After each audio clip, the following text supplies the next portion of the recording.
This meeting is being recorded.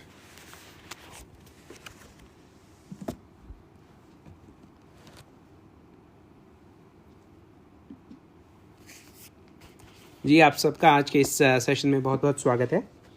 जी, सबसे पहले हम गुरुवर्ग के चरणों में अपनी प्रार्थना अर्पण करके आज के सेशन शुरू करते हैं। जी, सबसे पहले मंगलाचरण। वंदेहम श्री गुरु श्रीयुतापदकमलं श्री गुरुं वैष्णवांश्च श्रीरूपा साग्रजातं सहगणा रघुनाथावितं स्तं सजीवं साद्वैतं सावधूतं परिजनासहितं कृष्णचैतन्यदेवं श्री राधा कृष्ण पदान सह गणा ललिता श्री विशाखावितं च अज्ञानतिमिरन्दस्य ज्ञानञ्चञ्चलाखया चक्षुरुन्मिलितं येन तस्मै श्री गुरुवे नमः। नमो विष्णुपदाय राधिकाय प्रियात्मने श्री श्रीमद्भक्तिवेदांत स्वामिनिति नामिने। नमो विष्णुपदाय कृष्णप्रस्थाय भूतले श्रीमते भक्तिवेदांत स्वामीति नामिने। वाञ्छकल्पतरुभ्यश्च कृपा सिन्धुभ्येव च पतितनाथ पावनेभ्यो वैष्णवेभ्यो नमो नमः। नमो महावदन्याय कृष्णा प्रेम प्रदायते कृष्णाय कृष्ण चैतन्य नामने गौरत्विषे नमः। हे कृष्ण करुणा सिंधु दीनबंधु जगतपते गोपिशा गोपिकांत राधकांत नमस्तुते। ताप्त कंचन गौरंगी राधे वृंदावनेश्वरी वृषभानुसुते देवी प्रणमामि हरि प्रिये। जी, सर्वप्रथम मैं अपने दीक्षा गुरु नित्य लीला प्रविष्टा श्री श्रीमद् भक्ति वेदांत नारायण गोस्वामी महाराज जी के अभय चरण कमलों में अनंत कोटि दंड प्रणाम ज्ञापन करता हूँ। उनकी अहेतु की कृपा की वांछा करता हूँ। तत्पश्चात मैं अपने शिक्षा गुरु नित्य लीला प्रविष्टा श्री श्रीमद् भक्ति वेदांता स्वामी महाराज श्रीला प्रभुपाद उनके अभय चरण कमलों में अनंत कोटि दंडवत प्रणाम ज्ञापन करता हूँ। तत्पश्चात हमारे साथ आज जुड़े हुए इस सेशन में सब वैष्णवियों के चरणों में यथा योग्य परिणाम स्वीकार हो। जी, आज का ये जो सेशन है ये बहुत स्पेशल सेशन है। जी, बात हो रही है जगन्नाथ रथ यात्रा की। देखिए, जो जगन्नाथ रथ यात्रा है वो बहुत बहुत स्पेशल है इन मैनी वेज। जगन्नाथ रथ यात्रा में भाग लेने का, उसमें पार्टिसिपेट करने का, जगन्नाथ जी के रथ की जो रस्सी है उसको हाथ लगाने का, उनके दर्शन मात्र कर लेने के, उस जगह पर जाने के, उस तीर्थ में उस समय उपस्थित होने के, जब पतित पावन जगन्नाथ जी बाहर आते हैं इस पूरे जगत को अपने दर्शन देने, इन सब चीज़ों की अपनी अपनी बहुत बहुत महिमा है। आज के ही इस सेशन में हम उसको थोड़ा सा एक अलग एंगल से अप्रोच करेंगे। आज की क्लास को हम ये देखने का प्रयास करेंगे कि देखिए, हमारा जो गौड़िया वैष्णविज़्म है, गौड़िया मतलब आप सब लोग जानते हैं कि चैतन्य महाप्रभु के फॉलोअर्स, राधा रानी के फॉलोअर्स। तो एक गौड़िया वैष्णव के एंगल से अगर देखा जाए तो हम इसको किस प्रकार से देख सकते हैं, किस प्रकार से हमें समझना चाहिए, तो उस बात को ध्यान में रखते हुए हम आज का जो सेशन है उसको आगे आगे कंडक्ट करेंगे। तो देखिए, जब हम बात करते हैं जगन्नाथ रथ यात्रा की, तो बात आती है एक किस्म से दो प्रकार के कृष्ण की। जी, आप लोग सब अपना अगर म्यूट कर लीजिए तो उससे इजी हो जाएगा। जी, कविता दीदी का म्यूट होना है। जी, हो गया। Okay, let's start. जी, जब हम जगन्नाथ रथ यात्रा की बात करते हैं तो एक किस्म से हम ये देखते हैं, क्योंकि जैसे मैंने कहा कि गौड़िया वैष्णव किस प्रकार से उसे देखता है, तो हम उस रथ यात्रा को उस तरीके से देखते हैं जिस तरीके से चैतन्य महाप्रभु ने रथ यात्रा में भाग लिया था, रथ यात्रा में जगन्नाथ जी के रथ को खींचा था। तो वहाँ पर हम ये देखते हैं कि एक नहीं दो दो कृष्ण हैं। हम सब जानते हैं कि जगन्नाथ जो हैं वो स्वयं कृष्ण हैं। जी, 2 सप्ताह पहले एक क्लास हुई थी, एक स्पेशल क्लास हुई थी जिसमें जगन्नाथ स्नान यात्रा के बारे में हमारे एक भक्त ने बहुत सुंदर तरीके से कथा की थी, उनके बारे में बताया था। ये भी बताया था कि किस प्रकार से जगन्नाथ जी का आविर्भाव हुआ, वो किस प्रकार से प्रकट हुए। तो हम सब जानते हैं कि जगन्नाथ जो हैं वो कृष्ण ही हैं, और हम सब ये भी जानते हैं कि जो चैतन्य महाप्रभु हैं वो स्वयं कृष्ण हैं। तो देखिए, एक किस्म से एक चमत्कार ही है कि एक साथ हम दो दो कृष्ण को देखने जा रहे हैं। एक कृष्ण वो हैं जो राधा रानी से विरह में पिघल गए हैं, हमारे जगन्नाथ, और दूसरे कृष्ण वो हैं जो कृष्ण होते हुए राधा रानी का मूड लेके आए हैं और उनको कृष्ण से विरह है। तो देखिए जगन्नाथ जी का जो धाम है और खासकर ये जो रथ यात्रा का जो मूड है वो एक साथ तीन तीन मूड्स को, तीन तीन भाव को अपने पास रखता है। किस प्रकार से हम इस पे थोड़ा सा प्रयास करते हैं उसको जानने का। जी, एक तो है द्वारिका। द्वारिका में हम देखते हैं कि ऐश्वर्य धाम है ना। जगन्नाथपुरी जो है वो ऐश्वर्य, औदार्य और माधुर्य तीनों भाव को एक साथ समेटे है। किस प्रकार से, देखिए जो जगन्नाथ जी हैं वो आए हैं द्वारिका से, है ना। हमने देखा कि द्वारिका में कथा हो रही थी, कथा सुन रहे थे वो वृंदावन के बारे में। सुभद्रा मैया जो थी वो बाहर खड़ी हुई थी, लेकिन उन्होंने जब कथा सुनी कृष्ण और गोपियों का जो प्रेम है उसके बारे में, जैसे उन्होंने सुना तो उनका शरीर पिघलने लग गया। कृष्ण आए, कृष्ण ने सुना, उनका भी शरीर पिघल गया। बलदेव प्रभु के साथ भी ऐसा हुआ। तो जगन्नाथ, बलदेव और सुभद्रा जी जो हैं वो द्वारिका से आते हैं। चैतन्य महाप्रभु, जैसा मैंने कहा कि वो आज हम बात कर रहे हैं कि चैतन्य महाप्रभु ने किस प्रकार से रथ यात्रा का संचालन किया था। तो चैतन्य महाप्रभु आए मायापुर धाम से, नवद्वीप धाम से, औदार्य धाम से, जहाँ पर जो है बहुत उदारता है, वेरी मैग्नेनिमस, बहुत दयालु बहुत हैं, करुणा बहुत है। फिर बात आती है हमारे वृंदावन की। वृंदावन मतलब माधुर्य, क्योंकि ये जो रथ यात्रा है ये हम देखते हैं कि पुरी के मंदिर से जब जगन्नाथ अपने मंदिर से निकलते हैं तो वो जा रहे हैं गुंडीचा मंदिर की ओर। गुंडीचा मंदिर को हम मानते हैं वृंदावन। तो वृंदावन है तो फिर माधुर्य धाम है।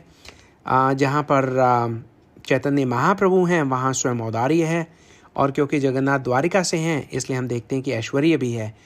तो इस वक्त जगन्नाथपुरी में हम देखते हैं कि ऐश्वर्य, औदार्य और माधुर्य का संगम हो रहा है ना। देखिए इस रथ यात्रा में एक और बहुत रोचक बात है कि किस प्रकार से जितने भी भक्त वहाँ पे आए हैं, सारे के सारे जो भक्त हैं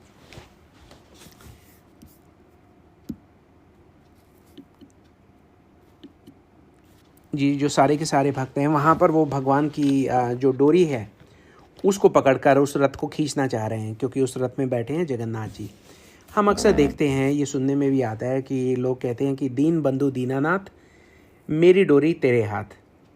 तो यहाँ पर हम ये देखते हैं कि चैतन्य महाप्रभु ने जिस प्रकार से रथ यात्रा का संचालन किया था, हम इसे इस प्रकार से भी कह सकते हैं कि दीन बंधु दीनानाथ, तेरी डोरी मेरे हाथ।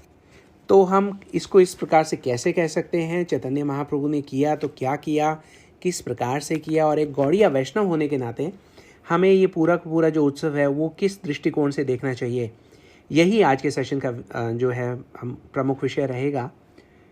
तो इस संदर्भ में सबसे पहले हमें ये समझना है कि हमारे गुरुदेव नित्य लीला प्रविष्ट अष्टोत्तर श्री श्रीमद् भक्ति वेदांत नारायण गोस्वामी महाराज जी ये बताते हैं। एक्चुअली गुरुदेव जो है वो रेफरेंस देते हैं श्रील रूप गोस्वामी का और श्रील विश्वनाथ चक्रवर्ती ठाकुर का भी, कि भक्ति किस प्रकार से की जानी चाहिए, है ना। भक्ति की जानी चाहिए इस प्रकार से कि वन पॉइंटेड डिवोशन, एकांकी भक्ति होनी चाहिए।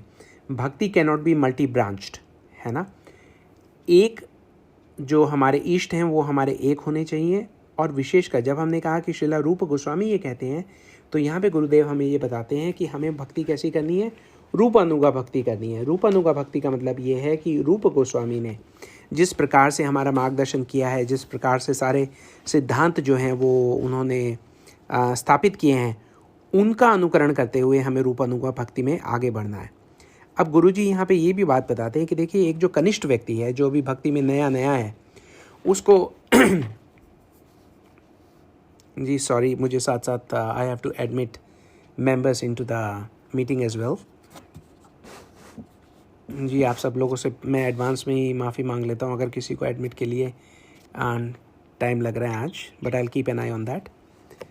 जी तो हम बात कर रहे थे कि गुरुजी ये कहते हैं कि रूपानुगा भक्ति जो है वो हमें फॉलो करना है।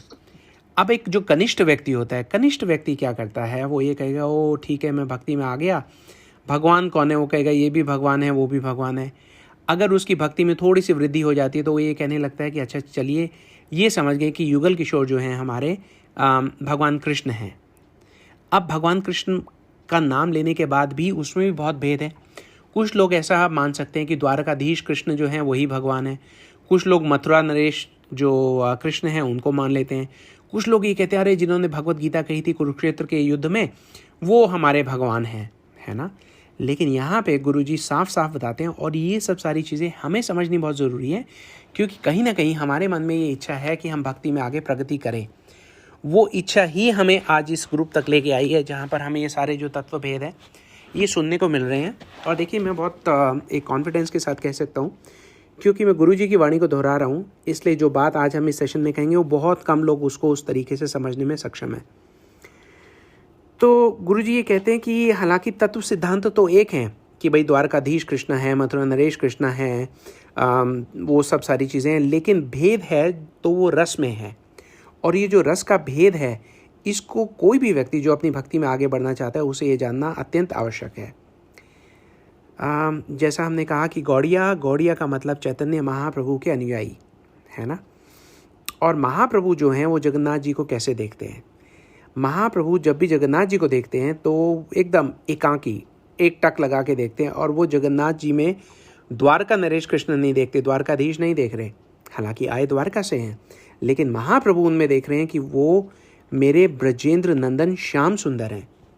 जब भी महाप्रभु जगन्नाथ जी के दर्शन करते हैं तो उनको कृष्ण दिखाई देते हैं। कौन से कृष्ण दिखाई देते हैं? ब्रज के कृष्ण दिखाई देते हैं। वो कृष्ण दिखाई देते हैं जिन्होंने अपने पगड़ी पे एक मोर पंख जो है वो टाका हुआ है। वो कृष्ण दिखाई देते हैं जिन्होंने अपने फेटे में जो बांसुरी है वो ठूसी हुई है। वो बांसुरी की धुन बजाते हैं तो सब लोग उनकी ओर खींचे चले जाते हैं, है ना। उसके बाद गुरुजी इसके बारे में अगले स्टेप पे हमें ले जाते हैं, और वो हमें ये बताते हैं कि हमें ये समझना है ये जो कृष्ण हैं ये किसके वश में है ना। यहाँ पे गुरुजी ये भी कहते हैं कि हमें कृष्ण को ये समझना चाहिए कि ये केवल गोपी कांत नहीं है, अपितु राधा कांत है। यहाँ पे भी फ़र्क देखिए, वो ये कहेंगे, देखिए वैसे तो जो भी गोपियाँ हैं वो सारी की सारी राधा रानी की ही एक्सटेंशंस हैं, लेकिन गुरुदेव ये कहते हैं कि अगर गोपी कांत समझा जाए तो हम ये भी समझ सकते हैं कि भाई चंद्रावली कांत तो नहीं है कृष्ण। अब चंद्रावली जो हैं हम सब जानते हैं कि ये जो राधा रानी हैं उनके विपक्ष में जो गोपियाँ हैं उनमें चंद्रावली है। अब देखा जाए तो चंद्रावली भी राधा रानी की ही एक किरण है, लेकिन यहाँ पे गुरुजी ये कहते हैं कि हमें ये बिल्कुल क्लियर कर लेना चाहिए कि जब हम कृष्ण की बात करते हैं तो हम राधा कांत की बात करते हैं। राधा कांत नमस्तुते। तो अब महाप्रभु क्योंकि जब आए हैं तो वो ये दिखाने आए हैं इस जगत में कि जो गोपी प्रेम है वो कितना उन्नत है, और गोपियों के प्रेम में भी सबसे ज़्यादा उन्नत किसका प्रेम है? राधा रानी का। क्योंकि गोपियाँ, जैसा अभी हमने कहा, वो राधा रानी की ही किरणें हैं और राधा रानी से ही निकली हैं, इसलिए गोपियों का प्रेम और उनमें सबसे ऊपर राधा रानी का प्रेम सबसे उन्नत है ना। अब देखिए, अक्सर हम देखते हैं कि रथ यात्रा में बहुत सारे लोग बिना उसका सही अर्थ, या कम से कम हम ये कह सकते हैं इस सेशन के लिए कि गौड़िया अर्थ और गौड़िया महत्व जो है वो समझे बगैर उसमें भाग ले लेते हैं। अब जैसा कि हमने थोड़ी समय पहले ये कहा था कि रथ यात्रा में भाग लेने का अपना महत्व है, उसकी अपनी महिमा है, उसका तो लाभ है ही है, लेकिन हमें जिस बात पर हमें विशेष ध्यान देना है वो ये है कि जगन्नाथ जी की लीला का इस धन्य कलयुग में विशेष अर्थ है। धन्य कलयुग में विशेष अर्थ इसलिए है क्योंकि ये कलयुग धन्य इसलिए है क्योंकि इस कलयुग में चैतन्य महाप्रभु स्वयं आए हैं, और चैतन्य महाप्रभु ने स्वयं आकर इस रथ यात्रा उत्सव को ब्रज का भाव प्रदान किया है ना। यहाँ पर जो हम ये कह रहे हैं कि जगन्नाथपुरी जी का जो मंदिर है उसे हम नीलांचल मानते हैं, उसे हम कहेंगे द्वारका, और गुंडीचा मंदिर जहाँ पर जगन्नाथ जी को लेके जाया जा रहा है उसे हम कहेंगे वृंदावन। तो ये जो यात्रा है ये एक किस्म से हम ये समझ सकते हैं कि हमारी द्वारका से वृंदावन की यात्रा है ना।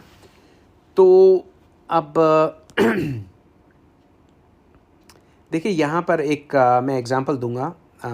श्रील भक्ति विज्ञान भारती गोस्वामी महाराज जी ये कह रहे थे, एक बार किसी भक्त ने ये बताया, महाराज जी के साथ उनका निजी अनुभव रहा।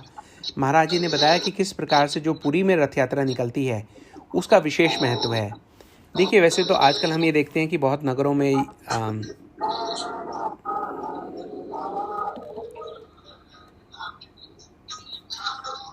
जी आप सब लोग एक बार म्यूट कर लीजिए अपना।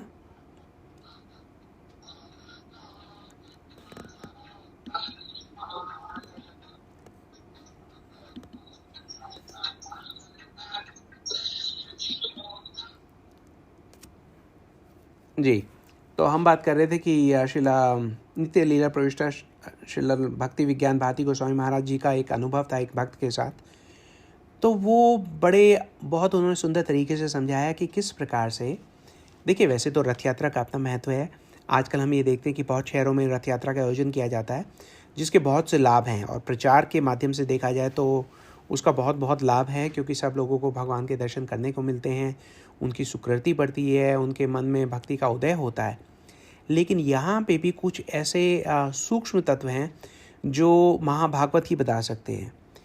तो श्रील भक्ति विज्ञान भारती गोस्वामी महाराज जी ये बताते हैं कि जब पुरी में रथ यात्रा होती है तो उसमें एक अच्छी बात ये है, एक विशेष महत्व इस बात का है कि जगन्नाथ जी का जो रथ है वो अलग से आता है, सुभद्रा मैया का अलग होता है और बलदेव प्रभु का अलग होता है। कई बार कुछ नगरों में, क्योंकि देखिए किसी भी प्रकार के आयोजन में बहुत सी चुनौतियों का सामना करना पड़ता है, कई बार एक ही रथ में जगन्नाथ, बलदेव और सुभद्रा जी को बिठाया जाता है रथ यात्रा के लिए। तो यहाँ पर देखने वाली बात यह है कि जब ऐसा होता है तो ब्रज भाव को फील करना थोड़ा सा मुश्किल हो जाता है, क्योंकि वहाँ सुभद्रा जी भी हैं, और जो चैतन्य महाप्रभु का भाव है जगन्नाथ जी के लिए वो भाव है जो राधा रानी का कृष्ण के लिए है। तो वो भाव जो है, जो रस है, वो जो बलदेव प्रभु हैं या सुभद्रा मैया हैं, उनकी उपस्थिति में वो उदित नहीं हो सकता है ना। तो हमें ये भी समझना है कि एक एडवांस्ड मूड जो है, एक उत्तम भाव, वो किस प्रकार का होता है और इनिशियल मूड जो है वो किस प्रकार का होता है। भगवान जगन्नाथ, बलदेव और सुभद्रा जी के दर्शन किसी भी फॉर्म में जो है बहुत बहुत बेनिफिशियल है, और प्रीचिंग के प्रचार के माध्यम से तो उनका विशेष महत्व है। लेकिन जहाँ हम बात करते हैं एक गौड़िया भाव की, वहाँ थोड़ा सा और बारीक हो जाती हैं चीज़ें, थोड़ी सी और सूक्ष्म हो जाती हैं, है ना।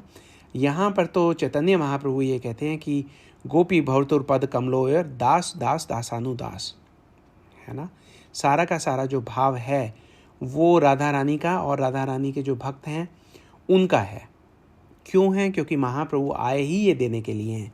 वैसे तो कहने को तो लोग ये कहते हैं कि महाप्रभु आए तो यहाँ पे धर्म की स्थापना करने के लिए आए हैं, लेकिन गुरुजी बहुत सुंदर तरीके से बताते हैं कि देखिए धर्म की स्थापना जो होती है वो तो महाविष्णु के द्वारा होती है, लेकिन उसके लिए चैतन्य महाप्रभु को स्वयं आने की आवश्यकता नहीं थी, क्योंकि महाप्रभु कोई अवतार नहीं है, वो स्वयं अवतारी हैं, है ना।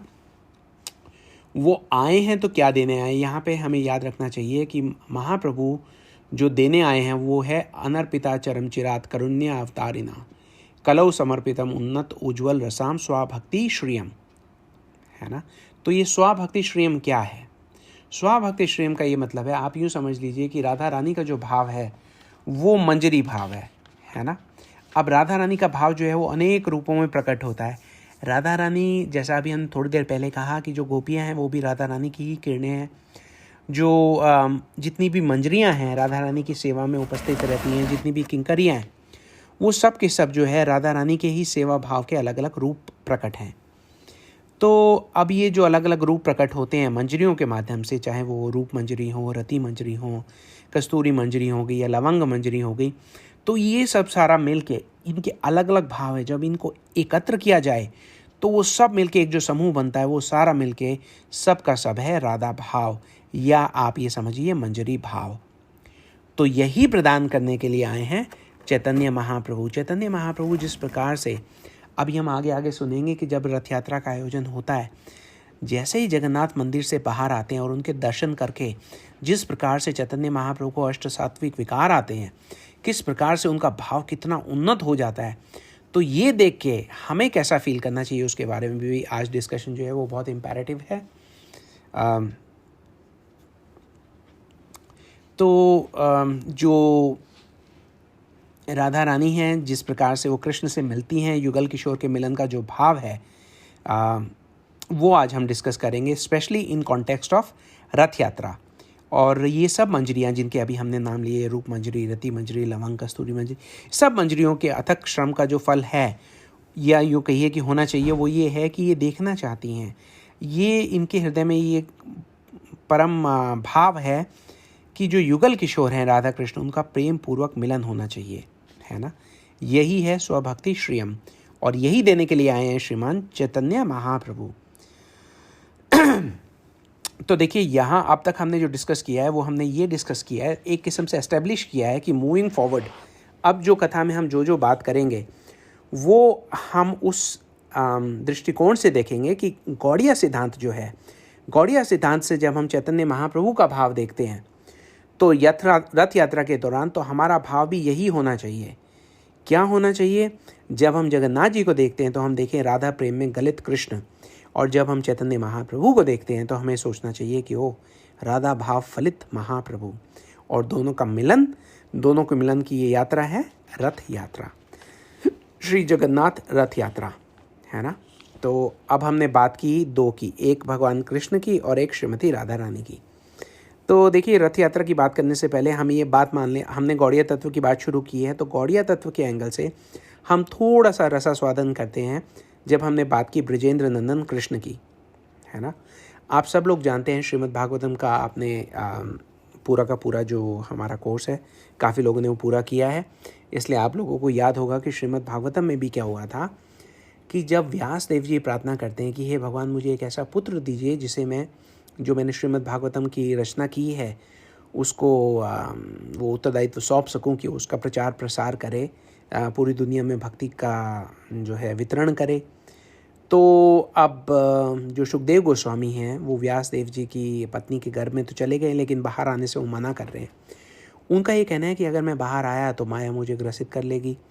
व्यास देव जी कहते हैं पुत्र आप आइए, आपको माया कुछ नहीं कहेगी, आप प्लीज़ आइए। वो ये कहते हैं मैं नहीं आता, आप भगवान को बुलाइए, अगर भगवान मुझे आके ये आश्वासन देते हैं तो ठीक है मैं आ जाऊँगा। भगवान प्रकट होते हैं, भगवान आश्वासन देते हैं कि ठीक है आप बाहर आइए। तो जैसे ही हम देखते हैं कि सुखदेव गोस्वामी घर के बाहर प्रकट होते हैं, ऐसे ही वो घर छोड़ के वन की ओर चल देते हैं। तो व्यास देव जी उनके पीछे पीछे भाग रहे हैं, कह रहे हैं पुत्र रुको रुको रुको। वो ये कह रहे हैं कौन पिता, मैं तो किसी को नहीं जानता, मैं तो माया से, ये सब तो माया है, माया मुझे पता ही नहीं है। तो वो वन में चले जाते हैं। अब उनको वापस बुलाने के लिए व्यास देव जी क्या करते हैं, व्यास देव जी अपने शिष्यों को बुलाते हैं और उनको ये कहते हैं कि मेरा एक तोता उड़ गया है, उस तोते को पकड़ के लाओ। तो ये कहते हैं कि आपका तोता हम कैसे पहचानेंगे, कौन सा आपका तोता है? तो व्यास देव जी अपने शिष्यों को ये कहते हैं कि देखिए मैं आपको कुछ श्लोक दे रहा हूँ, वो श्लोक ले जाकर आप उनका पाठ कीजिए वनों में घूम घूम कर, और उसे सुनकर जोन सा तोता आपके पास आएगा समझ लीजिए वही तोता फंस गया है, वही मेरा तोता है, वही उसे आप वापस ले आइएगा। तो भक्ति वेदांता श्रीधर महाराज जो है वो बहुत सुंदर सुंदर कथा करते हैं इस विषय पर, क्योंकि जो पहला श्लोक बोलते हैं व्यास देव जी के द्वारा भेजे गए शिष्य, वो वही श्लोक है, आप सब लोग जानते भी होंगे। वरा पीड़म नटवर वपु कर्णयो कर्णिकारम विभद्रवासा कनक कपिशम वैजंती ना मालम। तो इसमें भगवान कृष्ण की इतनी सुंदर वर्णन किया गया है कि भगवान कृष्ण कौन है, वो किस प्रकार से अपने मुकुट पर एक मोर पंख लगाते हैं, एक पुष्प लगाते हैं अपने कान में, नील कर्णिकर पुष्प, उनकी जो धोती है वो पीले रंग की है ना, और ऐसा लगता है जैसे उसमें एक स्वर्णिम आभा है। तो ऐसी वो धोती पहनते हैं, ऐसे वो मोर पंख लगाते हैं, ऐसे वो जो पुष्प है अपने कान में लगाते हैं, और वो अपने गले में वैजंती माला डालते हैं। इतनी अनूठी मनोहर सुंदरता का वर्णन किया। तो जब ऐसे ऐसे श्लोक उन्होंने जाकर वन में सुनाए तो उनको सुनकर सुखदेव गोस्वामी ने भगवान कृष्ण को देखा नहीं था, उन्होंने केवल उनकी सुंदरता के बारे में, केवल उनके सौंदर्य के बारे में सुना, और केवल सुनकर उनके मन में एक इतनी उत्कंठा आ गई कि भाई ऐसा व्यक्ति कौन है, उसके बारे में मुझे और जानना है। उन्होंने शिष्यों से पूछा कि भाई ये मुझे और सुनना है, ये तुम कहाँ से सुना रहे हो? I want to know more, I want to hear more. तो उनके जो शिष्य वो कहते हैं कि हमारे गुरुजी ने तो बड़े सारे 18,000 श्लोकों की रचना की है, चलिए हम आपको उनके पास लेके चलते हैं। और सुखदेव गोस्वामी वापस चले जाते हैं, है ना। तो अब केवल कृष्ण के बारे में कुछ शब्द कहे गए थे, उनसे कृष्ण के सौंदर्य का वर्णन सुनकर ही सुखदेव गोस्वामी इतने आकर्षित हो गए कि उनका जो सारा ब्रह्म ज्ञान था वो धरा का धरा रह गया, उसे वो वहीं छोड़कर आ गए। तो अब हमें ये सोचना है कि ये तो केवल उन्होंने सुना, लेकिन ये जो ब्रज की जो गोपियां हैं, ब्रजंगनाएं, ये जब कृष्ण को देखती हैं, ये जब कृष्ण के सौंदर्य का पान करती हैं, तो उनका क्या हाल होता होगा, कृष्ण से कितना प्रेम करती होंगी वो, हमें ये समझने की आवश्यकता है। और देखिए जब हम ये प्रेम तो करती होंगी, लेकिन उस प्रेम में जब उनका कृष्ण से विरह होता होगा, बहुत जगह इसका वर्णन आता है, आपने शायद देखा भी होगा, सुना भी होगा। उसमें ये बताते हैं कि जब सुबह सुबह कृष्ण जो है गौचारण के लिए चले जाते हैं तो ऐसा लगता है कि पूरा वृंदावन जैसे मान लीजिए श्वास लेना ही भूल गया है। और जब कृष्ण वापस आ रहे होते हैं तो सब लोग जो हैं गांव के बाहर उनका बहुत बेसब्री से उनकी प्रतीक्षा कर रहे होते हैं कि कृष्ण कब आएंगे। और जब वापस आते हैं तो कृष्ण का जो सौंदर्य है, हालांकि धूल उड़ रही है, वो धूल के कण जब कृष्ण पर पड़ रहे हैं, उनका सौंदर्य बस उसका बखान नहीं किया जा सकता। तो हम यहाँ पे समझ सकते हैं कि भाई जब ऐसे कृष्ण से जिससे गोपियों का इतना अगाध प्रेम है, उनका जब विरह होता है तो उन गोपियों का क्या हश्र होता होगा। और ये तो हमने बात की गोपियों से। अब हम आते हैं श्रीमती राधा रानी पे। अब तक तो हमने भगवान कृष्ण का थोड़ा सा वर्णन किया था, अब हम आ रहे हैं श्रीमती राधा रानी पे। तो जब राधा रानी का कृष्ण से विरह होता होगा तो उनका क्या हाल होता होगा उनसे बिछुड़कर, है ना। हम देखते हैं कि कृष्ण जो थे जब 11 साल के थे तो उन्होंने कहा कि भाई अक्रूर बुलाने आए हैं, मैं मथुरा जा रहा हूँ, मथुरा जाके मुझे कुछ ज़रूरी कार्य करने हैं। वहाँ जाकर आप सब लोग जानते हैं कि उनका कंस का वध किया भगवान कृष्ण ने। कंस का जब उन्होंने वध कर दिया तो फिर उनको ध्यान आया, अरे कंस का तो वध हो गया, लेकिन कंस के जो ससुर हैं जरासंध, वो भी बहुत असुर प्रवृत्ति के हैं और वो ज़रूर यहाँ पर आक्रमण करेंगे और मथुरा की रक्षा कौन करेगा। उन्होंने ये भी सोचा कि अगर मैं वापस वृंदावन चला गया तो ये जो जरासंध हैं और ये जितने भी दुश्मन हैं, ये सब के सब तो वृंदावन पर अटैक कर देंगे, इसलिए अब मैं वृंदावन वापस तो नहीं जा सकता। तो चलिए कुछ समय के बाद वो, क्योंकि वहाँ तो वो राजकुमार है ना, he is from a royal family, तो उनको कहा गया कि देखिए आप जो संदीपनी मुनि हैं उनके आश्रम में जाकर आप अपनी जो शिक्षा है उसको ग्रहण कीजिए। तो फिर उसके बाद वो उज्जैन चले गए संदीपनी मुनि के आश्रम में। और अब जब वो उज्जैन से वापस आते हैं, संदीपनी मुनि के आश्रम से वापस आते हैं, मथुरा पहुंचते हैं, तो वे देखते हैं वो रास्ते में यमुना जी के दर्शन करते हैं। तो यमुना जी को जब देखते हैं तो वो ये कहते हैं कि देखिए यहाँ पर गुरुजी एक और बात बताते हैं, हम सबके ध्यान देने के लिए है कि जब हम यमुना जी बोलते हैं तो कुछ लोग यमुना मैया बोलते हैं। तो हमें हमारा जो संबंध है यमुना जी के साथ, उसमें वो संबंध मैया के लिए नहीं है। मैया हम यशोदा मैया के लिए इस जो है प्रयोग में लाते हैं, यमुना जी के लिए नहीं लाते। यमुना जी जो हैं वो एक सखी हैं राधा रानी की, है ना, तो इसलिए उनको मैया कह के संबोधित नहीं करना चाहिए हमें, ये थोड़ा सा तत्व है। तो चलिए जब कृष्ण वापस आ रहे होते हैं रास्ते में वो ये देखते हैं कि ये यमुना जी जो थी ये तो एक नदी थी, लेकिन अब तो इनमें ऐसा उफान आया हुआ है, ऐसा लगता है कि ये जैसे समुद्र के जैसे इसमें वो पानी की बाढ़ आ गई है। तो सोचते हैं कि ये क्या, इसका क्या कारण हो सकता है। जब कृष्ण ध्यान लगाते हैं तो उनकी समझ में आता है कि ये जो यमुना है, जो एक नदी हुआ करती थी, ये अब इसमें पानी जो है इतना उफान इसलिए ले रहा है क्योंकि वृंदावन वासियों का और विशेषकर उनके जो घर वाले हैं, विशेषकर गोपियाँ जो हैं, और गोपियों में भी सबसे ऊपर जो है राधा रानी जो है, उनके आंसू जो है वो बह बहकर यमुना में मिल रहे हैं। और क्योंकि उनके अश्रु जाके इस यमुना में मिल रहे हैं, इसलिए यमुना का जो पानी है वो अपने किनारे तोड़कर ऊपर बह रहा है ना। तो अब ये सोच के कृष्ण जो है वो बहुत उत्कंठित हो जाते हैं, बहुत बेचैन हो जाते हैं। उनको लगता है मैं किसी को भेजूं वृंदावन, मैं तो नहीं जा सकता, लेकिन मैं किसी को तो भेजूं वृंदावन, उनको बताऊं, मैं अपना संदेश दूं, मैं क्या करूं। तो इतने में उनको उद्धव दिखते हैं। तो उद्धव कह रहे हैं कि क्या हुआ कृष्ण, आप कुछ परेशान लग रहे हैं। कृष्ण वृंदावन की बात बताते हैं, कृष्ण तो उनकी आंखों में आंसू आ जाते हैं। वृंदावन का जो प्रेम है, ब्रज का जो प्रेम है, वो जो रस है जो भगवान कृष्ण को हमेशा अपनी ओर आकर्षित करता है, उसके बारे में सोच कर ही कृष्ण जो है वो रोने लगते हैं। अब ये बात जो उद्धव हैं, उद्धव नहीं समझ सकते, क्योंकि उद्धव जो हैं वो थोड़े ब्रह्मज्ञानी टाइप के हैं, है ना। तो वो कहते हैं अरे आप तो पर ब्रह्म हैं, आप तो भगवान हैं, आप कैसे रो रहे हैं, आप मतलब वृंदावन की याद में आप क्यों रो रहे हैं, तो बात ठीक नहीं है। तो कृष्ण सोचने लगते हैं हो उद्धव को ही भेजना चाहिए, क्योंकि ये जो उद्धव जो है ना, ये इनका जो ब्रह्म ज्ञान है वो भी लाभान्वित होगा जब इनको जाकर प्रेम का परिचय मिलेगा ब्रज में। तो वो उद्धव को बताने लगते हैं कि उद्धव मैं इसलिए रो रहा हूँ, तुम जानना चाहते हो, मैं इसलिए रो रहा हूँ क्योंकि ब्रज का जो भाव है ना, उससे विरह मेरे लिए बहुत भारी है।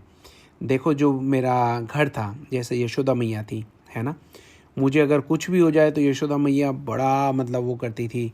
जब हम गौचारण से आते थे, वनों से आते थे, तो बच्चे बोलते थे कि भाई आज हमने ये किया, आज एक असुर आ गए थे, कृष्ण ने उनका वध कर दिया। तो यशोदा मैया यकीन नहीं करती थी, क्योंकि वो सोचती थी अरे कृष्ण तो छोटा सा बालक है, लेकिन फिर भी सोचती थी कहीं इसको किसी की नज़र तो नहीं लगी है, कैसी कैसी बातें कर रहे हैं। तो फटाफट ब्राह्मणों को बुला लेती थी, उनको कहती थी कि पूजा का आयोजन करो, मेरे बच्चे को नज़र लग गई है। उनको जो थी गैया के नीचे से उनको गुजारती थी कि भैया ऐसे आपकी नज़र उतर जाएगी। उनको गौमूत्र से स्नान कराती थी और नारायण नाम का पाठ कराती थी, कैसी कैसी चीज़ें कराती थी। वो कहते थे जब मेरी बांसुरी बजती थी तो सब लोग जो है जो जो काम कर रहे थे वो सब छोड़ के उस बांसुरी की धुन में गुम हो जाते थे। जो गैया थी अगर वो घास चर रही होती तो उसका मुंह जुगाली करते करते रुक जाता था। जो बछड़े थे वो भाग के कृष्ण के पास ऐसे आ जाते थे जैसे उनका उतना ही प्रेम है जैसा अपनी मैया के लिए उनका प्रेम है। कृष्ण को एकदम टकाटक देखते रहते थे, और अगर कृष्ण जो है बांसुरी बजाना रोक दें तो उनको ऐसे देखते रहते थे जैसे आंखों से इतनी सारी बातें करके शिकायत कर रहे हो कि तुमने बांसुरी बजानी बंद क्यों कर दी कृष्ण, बांसुरी बजाओ। तो ये कहते इस प्रकार से उनके प्रेम में मैं ऐसा बंधा हुआ था। और इनके प्रेम से भी बढ़ के वो गोपियाँ थी जो मेरे पास आने के लिए अपने घर बार रिश्ते सब को छोड़कर आ जाती थी। तो गोपियाँ जो हैं वो तो प्रेम की ध्वजाएं हैं, उनके बारे में मैं तुम्हें क्या बताऊं उद्धव। और गोपियों में अगर सबसे मतलब जो उत्कर्ष भक्ति जिसकी थी वो है स्वयं राधा रानी। उनके बारे में मैं तुम्हें कुछ बता नहीं सकता और तुम कुछ समझ नहीं सकते। अब जो उद्धव हैं, उद्धव बड़े हैरान हैं। वो ये कह रही है कैसी कैसी बातें कर रहे हैं, है ना, और अंदर अंदर वो मुस्कुरा भी रहे। वो ये कहते अरे ये बिना बात के उसमें माया में पड़ गए हैं, प्रेम में ना। ये जो संसार का प्रेम है ये एक किस्म का, उद्धव ऐसा सोचते हैं कि संसार का प्रेम एक भ्रम के जैसा है, एक माया के जैसा है ना, क्योंकि वो बृहस्पति जी के शिष्य हैं, परम ज्ञानी हैं, हम जानते हैं। वो तो ये कहते हैं कि ब्रह्म सत्या और जगत मिथ्या, है ना। तो ऐसी सी बात करते हैं उद्धव जी। और ऐसे उद्धव को भगवान कृष्ण ये कह रहे हैं कि हे उद्धव, आप मेरा संदेश लेकर और ब्रिज चले जाएं। तो देखिए कितनी इंटरेस्टिंग बात है यहाँ पर कि उद्धव को भगवान ने कहा कि चले जाइए। अब उद्धव कहते हैं कि ठीक है, ये काम मैं आपका कर दूंगा, और मैं वहाँ पे जा रहा हूँ तो मैं ब्रजवासियों को थोड़ा ज्ञान भी दूंगा जिससे उनका जो मोह है वो भंग हो जाए और वो परेशान ना हो। आप चिंता मत कीजिए, ये काम तो मैं आपका जाके कराऊंगा। अच्छा, अब उद्धव जो है वो वृंदावन की तरफ बढ़ रहे हैं। अब वृंदावन में क्या हो रहा है, एक बार हम वृंदावन के दर्शन करते हैं। अब वृंदावन में आप जानते हैं कि जब से कृष्ण छोड़ के गए हैं, वृंदावन का तो यूँ समझिए कि जीवन ही रुक गया है। ऐसा लगता है वहाँ काल भी हाथ जोड़कर खड़ा है और वो काल भी आगे बढ़ना जो है भूल गया है ना। सबकी निगाहें वो उस मार्ग पर एकदम टकटकी लगा के वहाँ पे रखी हुई हैं जहाँ पर उन्हें लगता था कि ओह, कृष्ण जो है वो इसी मार्ग से वृंदावन छोड़ के मथुरा की ओर गए हैं, तो इसी मार्ग से मथुरा से वो वापस एक दिन वृंदावन आएंगे, हमारे जीवन में वापस कृष्ण का प्रवेश होगा। इसलिए उनकी निगाहें ऐसा लगता है कि जैसे पत्थर की हो गई हैं, वो झपकना ही भूल गए हैं। एकदम टकटकी लगाकर वहीं पे देखते रहते कि कृष्ण आएंगे, कृष्ण आएंगे, कृष्ण आएंगे। तो उनकी जो प्रतीक्षा इतने दिनों से चल रही है, अचानक एक दिन उनको दूर से धूल उड़ती दिखाई देती है। तो उनके जो हृदय हैं उसमें एक आशा का उदय होता है। उनको लगता है देखे देखे कौन आया। दूर से दिखता है कि रथ आ रहा है। ध्यान से देखने लगते हैं, अरे रथ तो ऐसा है कि जैसे कोई राजसी रथ आया हो। उनको पता है कि कृष्ण वहाँ जाके तो राजा हो गए हैं या राजकुमार है, तो ऐसे रथ में तो वही आएंगे। तो सब उनको लगने लगता है अरे अरे कृष्ण आ गए, कृष्ण आ गए क्या। उनके जो सखा हैं वो भी सारे दौड़ के आते हैं। वो फिर रास्ते में रुक जाते हैं और कहते हैं हम कृष्ण से बहुत नाराज़ हैं, उससे लड़ेंगे, हमें छोड़ के चला गया, इतने दिनों से हमारे साथ खेला नहीं, इतने दिनों से हमारे साथ लड़ाई नहीं की, कोई कुश्ती नहीं की, हम नहीं बात करते उससे। फिर उनके मन में विचार आता है एक काम करते हैं, अभी तो कृष्ण इतने दिनों बाद आया है, अभी तो जाके उससे मिल लेते हैं, फिर उसके बाद उससे जी भर के लड़ाई करेंगे, उससे खूब शिकायत करेंगे। आप वो उस रथ की ओर जो है वो दौड़ने लगते हैं। सब के सब लोग वो रथ को घेर के जो है वहाँ पे खड़े हो जाते हैं। उद्धव जब उस रथ से बाहर निकलते हैं तो सब उद्धव को देखने लगते हैं। अच्छा, अब उद्धव जो हैं वो दिखने में काफ़ी कुछ कृष्ण के जैसे लगते हैं। वो पहन के भी ऐसे आए हैं, पीली धोती पहन के आए हैं, कृष्ण का वो कुछ भेंट भी लेके आए हैं। कृष्ण का जो सामान था वो एक किस्म से उपहार स्वरूप लेने के लिए भगवान कृष्ण ने वो भी उनके हाथ भेजा था। तो अब उद्धव जब नीचे उतरते हैं तो सब लोग निराश हो जाते हैं। ये कहते हैं उद्धव तो नहीं, ये कृष्ण तो नहीं है, ये तो कोई और हैं। उनसे उनका परिचय पूछते हैं, बोले आप कौन हैं, यहाँ पर किस लिए आए हैं। तो ये कहते हैं कि मैं उद्धव हूँ, मैं कृष्ण का संदेश लेने के लिए आया हूँ। तो कृष्ण का जो नाम है, जैसे ही कृष्ण का नाम वहाँ लिया जाता है तो ऐसे लगता है पूरे ब्रज में जैसे जीवन का संचार हो गया हो वापस। इतने दिनों से वो ब्रज जो सांस लेना भूल गया था, उसकी सांसें मानो दौड़ने लगती है ना। तो सब लोगों की आंखें जो है एकदम से जीवंत हो उठती हैं। बोले कृष्ण कृष्ण, तुम्हें कृष्ण ने भेजा है, कृष्ण स्वयं क्यों नहीं आए, क्या कहा कृष्ण ने। तो वो ये कहते हैं कि भाई कृष्ण ने मुझे भेजा है, उन्होंने संदेश भेजा है कि उनके घर जाकर मैं उनके परिवार वालों को, गोपियों को, सबको कुछ कुछ संदेश दूँ। तो आप मुझे बताइए कि उनका जो नंद भवन है वो कहाँ पे है। तो सब लोग ये कहते हैं नंद भवन कहाँ पे है। तो सारे लोग जो भीड़ लगाकर उद्धव के आसपास खड़े हो गए होते हैं, वो धीरे धीरे भीड़ छटने लगती है और एक रास्ता सा बनने लगता है। तो उद्धव उस तरफ देखते हैं तो रास्ता तो नहीं दिख रहा उनको, एक नाला सा दिख रहा है, एक नदी सी दिख रही है जो बह रही है। तो सोचते हैं ये किस किस्म का रास्ता है भाई। तो वो सब ये कहते हैं कि ये नदी देख रहे हो। तो उद्धव बोलते हैं हाँ। बोले ये नदी के साथ साथ चलते जाओ, ये नदी एक घर से निकल रही है, वो घर जिसमें से ये नदी निकल रही है वही नंद भवन है। तो उद्धव ये सोचने लगते हैं अरे नदी कैसे निकल रही है नंद भवन में से। तो उनका उत्तर देने के लिए ब्रजवासी उनको ये बताते हैं कि जब से कृष्ण गए हैं तो नंद बाबा और यशोदा के जो आंसू हैं वो रुक नहीं रहे। ये उनके अश्रुओं की धारा है, ये उनके आंसुओं की वो धारा है जिसने अब एक नदी का रूप ले लिया है ना। तो अब उद्धव दोबारा ये कहते हैं, वो ये कहते हैं क्या कृष्ण के वियोग में ये हाल हो गया इनका। अब उद्धव दोबारा कृष्ण का नाम लेते हैं तो फिर कृष्ण नाम की गूंज हर कदम पर, पेड़ के जो पत्ते हैं वो भी मुड़ने लगते हैं, है ना, जो फल हैं वो भी मुड़ने लगते हैं। देखने लगते हैं कि शायद वो कृष्ण आ गए जिनके लिए हम अपने जीवन को समेट कर अब तक जीवित है। जो गायें हैं, बछड़े हैं, मुड़ मुड़ कर देखने लगते हैं। अब उद्धव जो है वो कदम बढ़ाना शुरू करते हैं और नंद भवन की ओर जाते हैं। वहाँ पे यशोदा मैया से मिलते हैं और यशोदा मैया से कहते हैं कि मैया मैं उद्धव कृष्ण का दोस्त। तो यशोदा मैया कहती है श्श, धीरे बोलो, बैठ जाओ, आराम से बैठ जाओ, कृष्ण अभी यहाँ पे नहीं है, वो गैया को चराने गया है, अभी थोड़ी देर में आता होगा। देखो मैंने उसके लिए मक्खन की तैयारी कर रखी है और जैसे ही आएगा, मुझे पता है उसको आते ही बड़ी भूख लगती है, इसलिए मैंने माखन सब भिगो के रखा है, मैं तुम्हें भी दूंगी और तुम आज कृष्ण से मिलना। तुम्हें पता है वो कृष्ण कैसा है। अरे कृष्ण क्या बताऊँ मैं तुम्हें कैसा है। जब वो छोटा सा था तो उसने एक दिन ना मिट्टी खा ली। अब मिट्टी खा के वो ऐसी ऐसी शरारतें करने लगा और शरारती तो वो इतना है कि सब पूरे गांव के घर घर जाके वहाँ से माखन चुरा के लाता है और झूठ बोलता है। अरे झूठ से याद आया, झूठा कितना है, बात बात पे झूठा बोलता है, लेकिन झूठ बोलते बोलते वो मुस्कुराता रहता है। अरे मुस्कान की बात बोली, मुस्कान तो उसकी ऐसी मन मनोहर है कि जिसको मुस्कुरा के देख ले उसका मान लो वो हृदय ही चुरा लेता है। और हृदय चुराने के बाद उससे कौन लड़ाई करे। अरे लड़ाई से याद आया, एक बार कृष्ण ने क्या किया, कौवा जो था हमारे आंगन से रोटी का एक टुकड़ा उठा के भाग गया, तो रोने लग गया, बोला मैं कौवे के साथ युद्ध करूंगा और वो रोटी वापस लेके आऊँगा। अब बताओ कृष्ण से भी कोई युद्ध करता है। कृष्ण से कोई युद्ध नहीं कर सकता। कृष्ण से तो केवल सब लोग प्रेम प्रेम और प्रेम ही कर सकते हैं। अब जब यशोदा मैया ने बात बोलनी शुरू की तो उद्धव जी ने सोचा ओहो इनको तो वहम है, लगता है इनको पता ही नहीं है कि कृष्ण तो यहाँ पे है ही नहीं।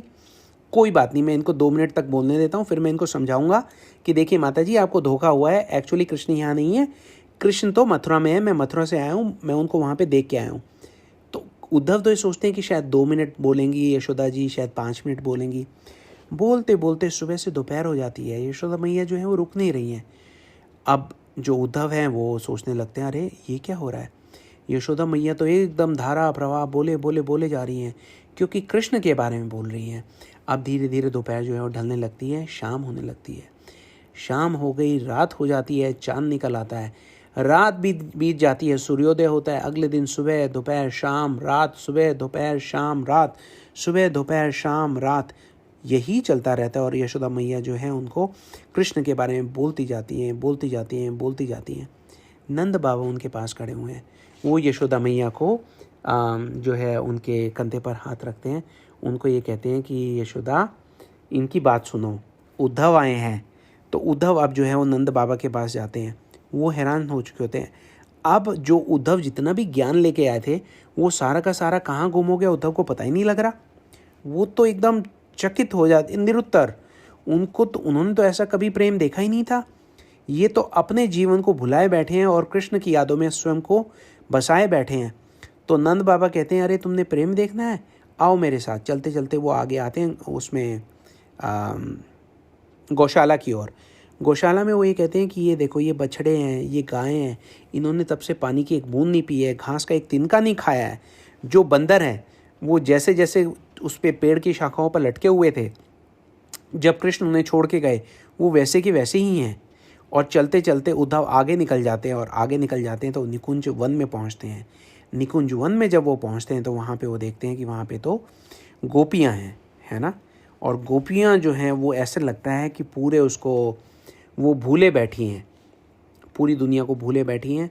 वहाँ पे बहुत सुंदर हमारे उसमें श्रीमद् भागवतम में आता है भ्रमर गीत, उसमें गोपियाँ जो हैं अपने विरह का वर्णन करती हैं कि किस प्रकार से जो एक भ्रमर आता है, भ्रमर से वो शिकायत करती हैं कि भ्रमर तू भी लगता है कृष्ण का दोस्त है, हम तुझे बता रहे हैं कि कृष्ण से दोस्ती मत कर, क्योंकि कृष्ण जो है वो कभी किसी का हुआ नहीं है, कृष्ण जो है वो बहुत धोखेबाज है, ऐसी ऐसी बात करते हैं।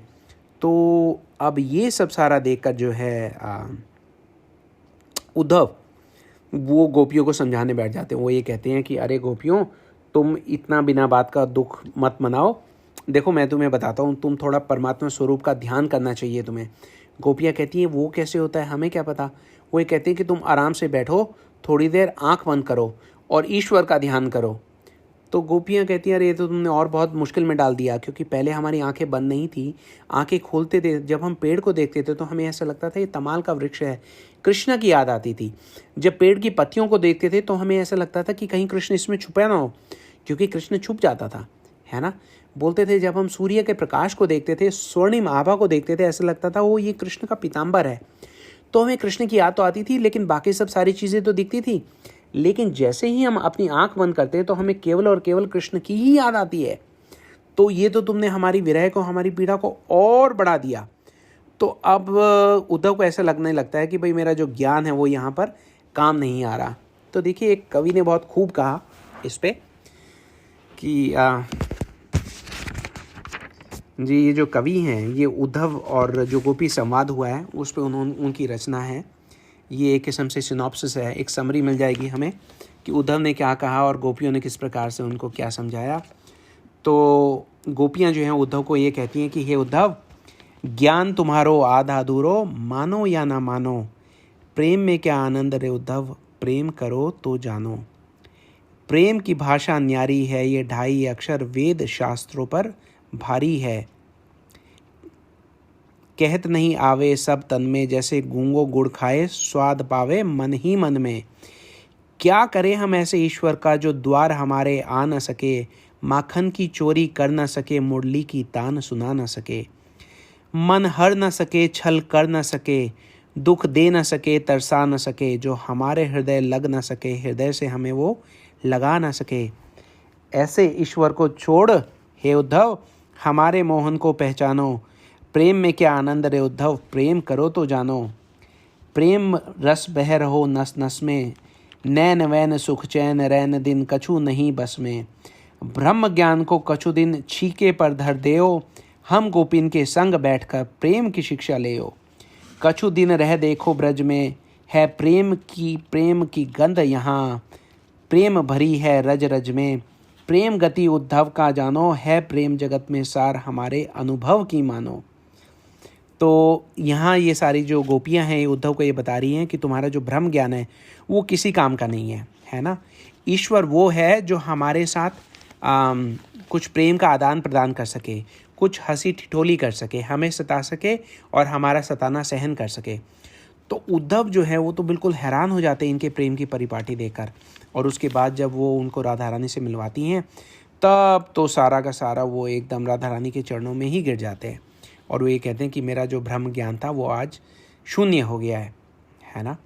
तो ये हमने बताई राधा रानी की महिमा। अब राधा रानी जो विरह में हैं भगवान कृष्ण से, और उनको एक दिन पता लगता है कि सूर्य ग्रहण के अवसर पर भगवान कृष्ण जो है वो द्वारिका से कुरुक्षेत्र आ रहे हैं। तो ब्रजवासी सबके सब कुरुक्षेत्र जाते हैं। वहाँ पर जब कृष्ण से मिलते हैं राधा रानी और गोपियाँ, तो ये कहते हैं कि ये क्या तुम राजा की तरह बैठे हो, हमें वो कृष्ण चाहिए जो अपने पगड़ी पर मोर पंख धारण करता है, अपने कमर के फेटे में वो बांसुरी को रखता है ना, और हमारे प्रेम में जो विहल रहता है, वो वाला कृष्ण हमें चाहिए, वो कृष्ण। और हमें चाहिए कहाँ? वृंदावन के अंदर। तो ये कहते हैं पकड़ो ये कृष्ण को, कृष्ण रथ पे सवार हैं। तो गोपियाँ जो हैं वो सब के सब, वो जैसे उनके बाल बांधने के जो कपड़े थे वो सब सारे ज्वाइन करके उन्होंने रथ से बांधा और वो उनको खींच कर वृंदावन की ओर लेके जाने लगी। तो ये जो है, ये है संसार की सबसे पहली रथ यात्रा। और यही रथ यात्रा एक बार दोबारा हमें देखने को मिलेगी जब हम आज कथा के माध्यम से दर्शन करेंगे उस रथ यात्रा का, जिसमें महाप्रभु जो हैं वो जगन्नाथ जी को खींच कर लेके जा रहे हैं। कहाँ से? नीलाचल से सुंदराचल की ओर, द्वारिका से वृंदावन की ओर, है ना। तो देखिए, अब एक और कथा है इसी, हम अब रथ यात्रा की ओर बढ़ने वाले हैं, लेकिन रथ यात्रा से संबंधित एक और कथा, उसे क्विकली कर लेते हैं, याद आ गई।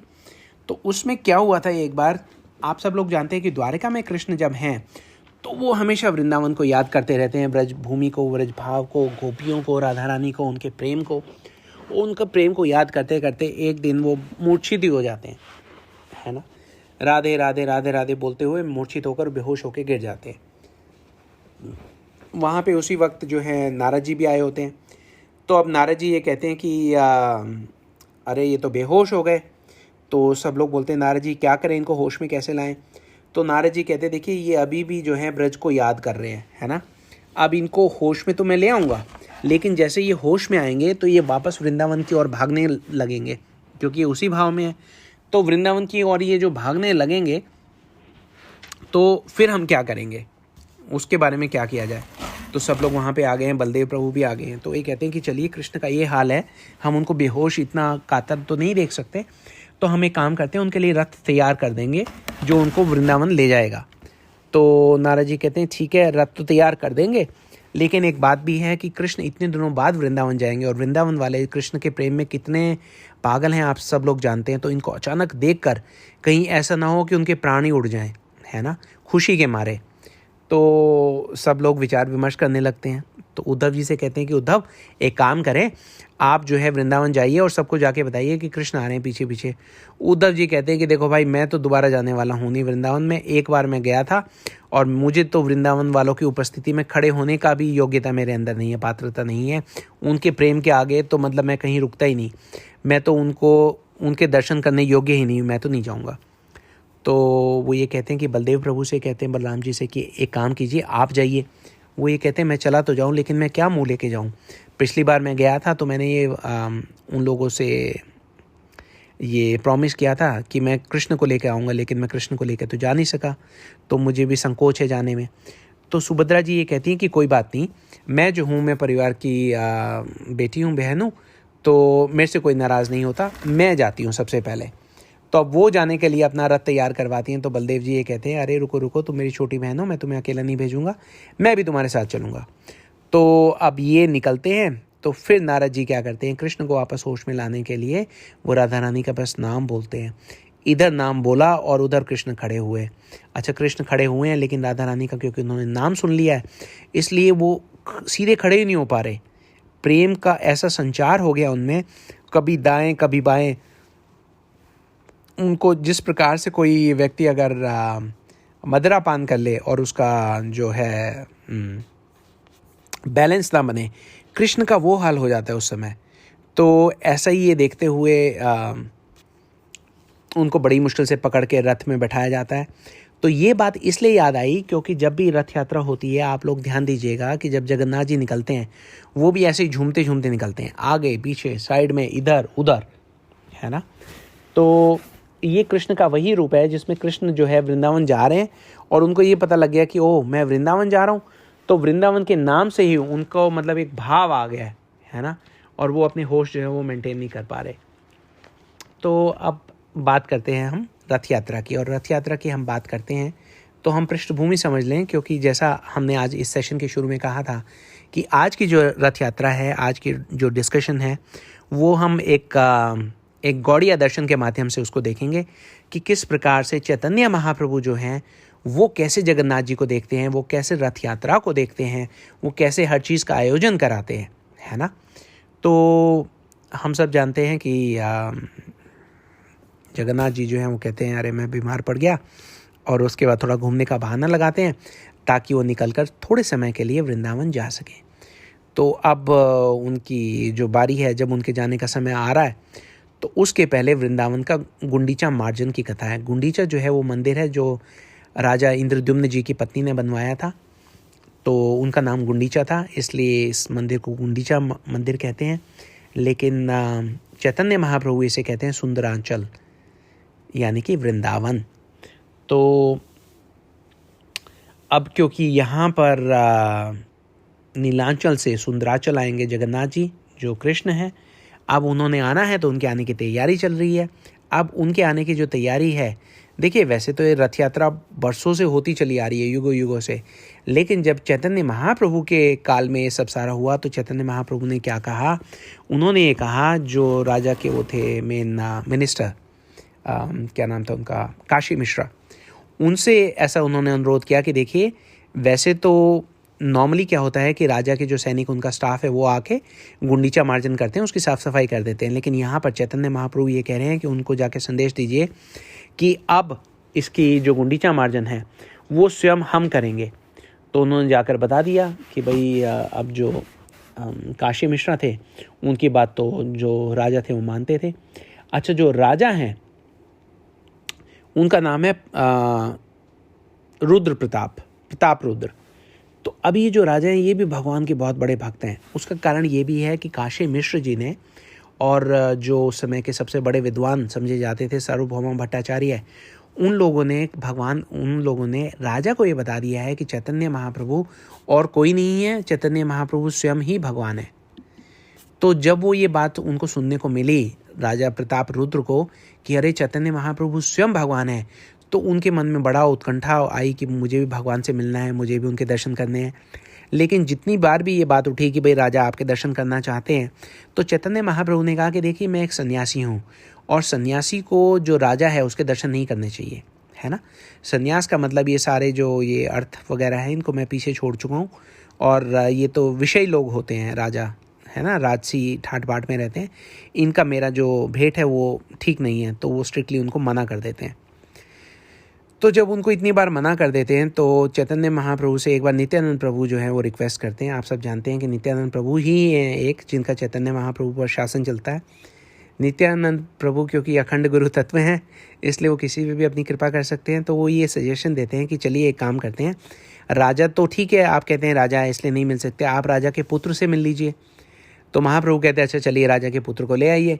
तो जब राजा के पुत्र को लेके आते हैं, तो जैसे ही राजा रुद्र प्रताप का पुत्र जो है वो भवन में प्रवेश करते हैं चैतन्य महाप्रभु के दर्शनों के लिए, तो महाप्रभु उसको देखते हैं और देखते हैं कि उसने तो पीताम्बर धारण किया हुआ है, सांवला सा रंग है।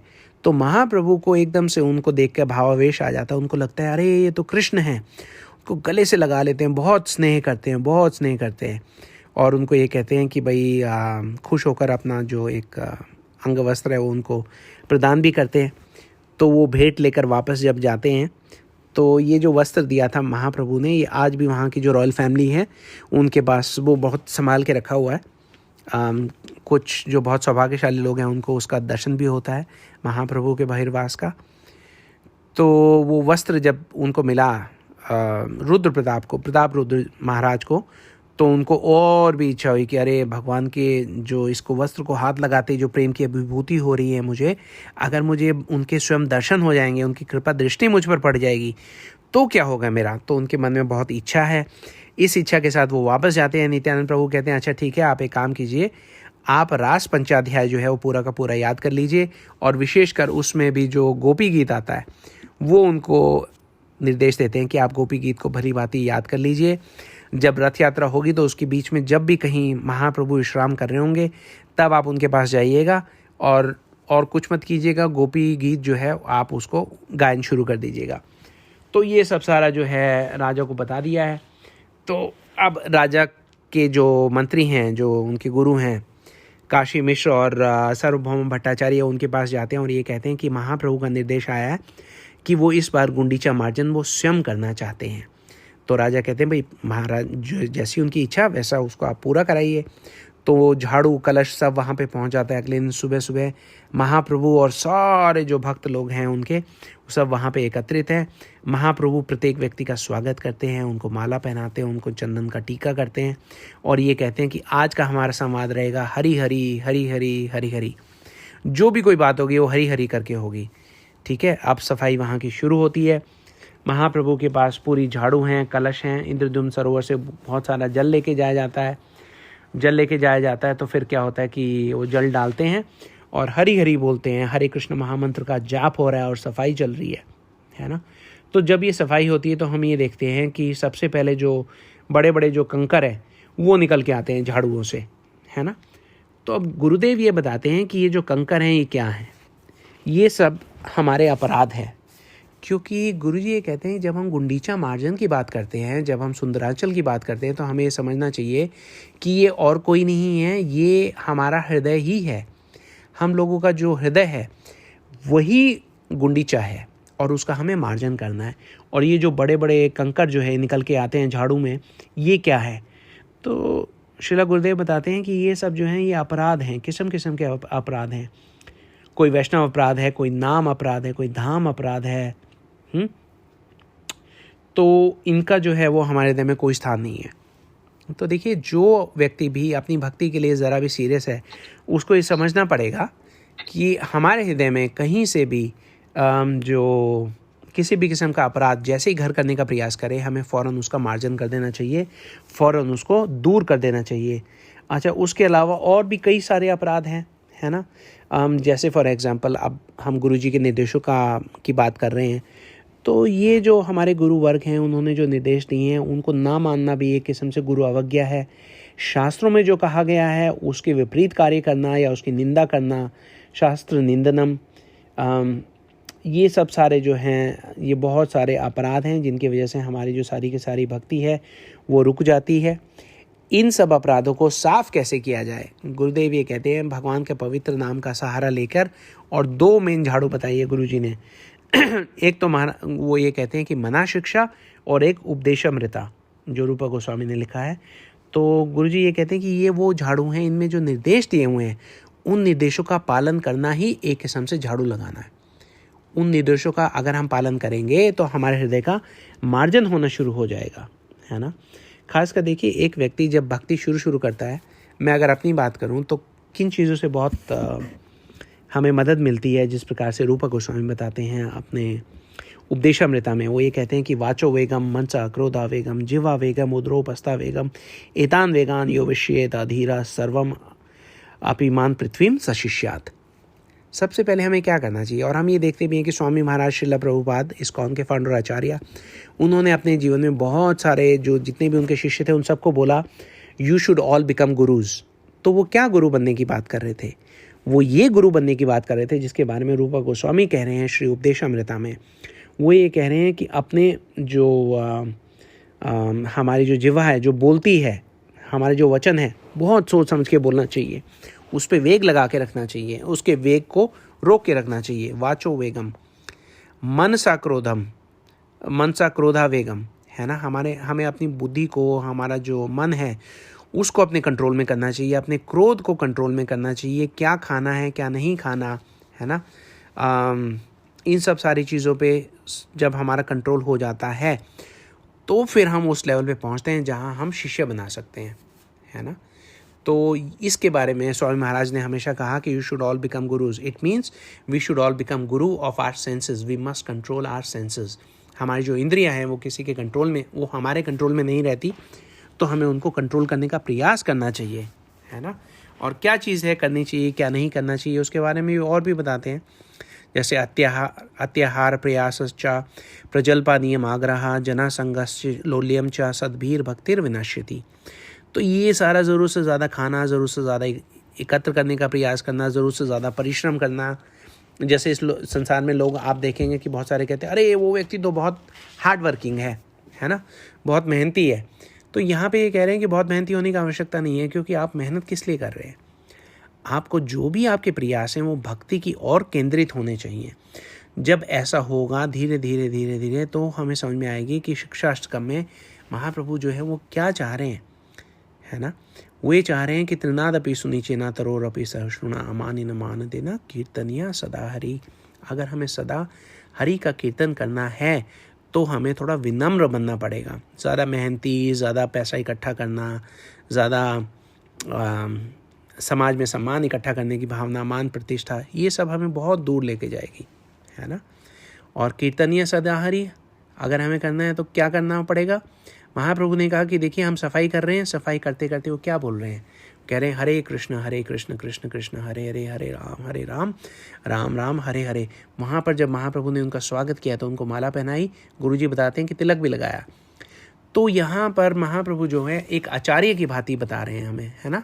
आचार्य का मतलब ये हो गया कि जिस प्रकार से हमारे गुरुवर्ग हमें माला पहनाते हैं, हमारे हाथ में माला देते हैं करने के लिए, भगवान का नाम करने के लिए, तिलक लगाते हैं, इसका मतलब हमारी पहचान बना रहे हैं, हमें एक आइडेंटिटी दे रहे हैं। आइडेंटिटी क्या है, आइडेंटिटी है हमारी कि अब हम वैष्णव हैं, है ना। तिलक लगाया और उसके बाद क्या बोल रहे हैं, हरे कृष्ण कृष्ण कृष्ण हरे हरे, हरे राम राम राम हरे हरे।